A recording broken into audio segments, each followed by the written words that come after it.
প্রিয় দর্শক, ফকির অ্যাগ্রো ফার্মের পক্ষ থেকে আমি আপনাদেরকে শুভেচ্ছা ও সালাম জানাই। আসসালামু আলাইকুম। আমি এই মুহূর্তে যে বিষয়টি আপনাদের সামনে উপস্থাপন করব সেটা হলো যে জৈব সার কীভাবে প্রস্তুত করা যায়। কেন জৈব সারের এই মুহূর্তে আমাদের এত প্রয়োজন যে জমিতে কীটনাশক এবং সার ব্যবহার করতে করতে জমির মাটি তার ভারসাম্য নষ্ট করে ফেলছে। এই মুহূর্তেই মাটি বাঁচবে, দেশ বাঁচবে জৈব সারের ব্যবহারে। এটাকেই স্লোগান করে আমাদেরকে সামনের দিকে আগাইতে হবে। তো এই জৈব সার আমি কীভাবে তৈরি করব, কেমন করে তৈরি করব, এটা ঘরোয়াভাবে অল্প খরচে করা যায় সেই পদ্ধতিটা আমি আপনাদেরকে জানাতে করেন যে বাড়িতে মেয়ে মানুষেরা তরি তরকারি রান্না করার সময় এই যে খোসা, যেমন এই যে খোসাটা,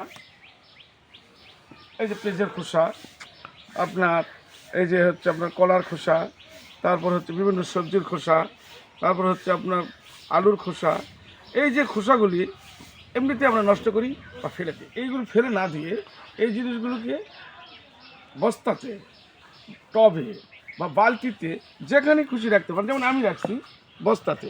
এইগুলো আমি এভাবে বস্তাতে রেখে দিই। যদি আমি এইগুলি এইভাবে বস্তাতে রেখে দিই তাহলে শীতের সময় 40-45 দিন সময় লাগবে এগুলি পচতে, আর গরমের সময় 30-35 দিনের মধ্যে এগুলো পচে জৈব সারের আকার নিয়ে নিই। তো বন্ধু, এছাড়াও আমরা এই যে বিভিন্ন লতা পাতা ঘাস যেগুলি আগাছা বিভিন্ন আমাদের বাগান থেকে, ফুলের টব থেকে আমরা পেয়ে থাকি, এগুলো ফেলে দিব না, না দিয়ে এগুলোকে সংরক্ষণ করে এইগুলোকে নিয়ে আসে আমরা যে বস্তাগুলি রাখবো এই বস্তাগুলিতে এভাবে দিব। দেওয়ার পরে আমরা যখন দেখব যে আমার বস্তাটা মোটামুটি ভরে যাচ্ছে, তখন ওই বস্তার মুখটা আমি এভাবে বেঁধে ফেলব। আর এখানে কিছু দিব না, তার কারণ আমি যখন এটা ভরাট করতেছিলাম তখন আমি যতবার সবজি বা বিভিন্ন ধরনের ময়লা আবর্জনা দিয়েছি সেগুলোকে তখন আমি একটু করে মাটিও দিয়েছি। কারণ এই পদার্থগুলি বা এই রাবিশগুলোকে পচানোর জন্য একটু মাটির দরকার। কেননা মাটিতে প্রচুর পরিমাণে ব্যাকটেরিয়া আছে, যেটা এই জৈব পদার্থগুলিকে পচানোর জন্য সহযোগিতা করে।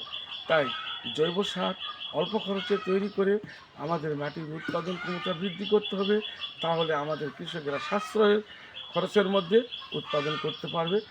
এই স্লোগানটাকেই আমরা সামনে রেখে সবাই জৈব সার তৈরি করার জন্য প্রস্তুতি নেই। মাটি বাঁচলে দেশ বাঁচবে, দেশকে বাঁচাতে হলে জৈব সারের ব্যবহার বাড়াইতে হবে।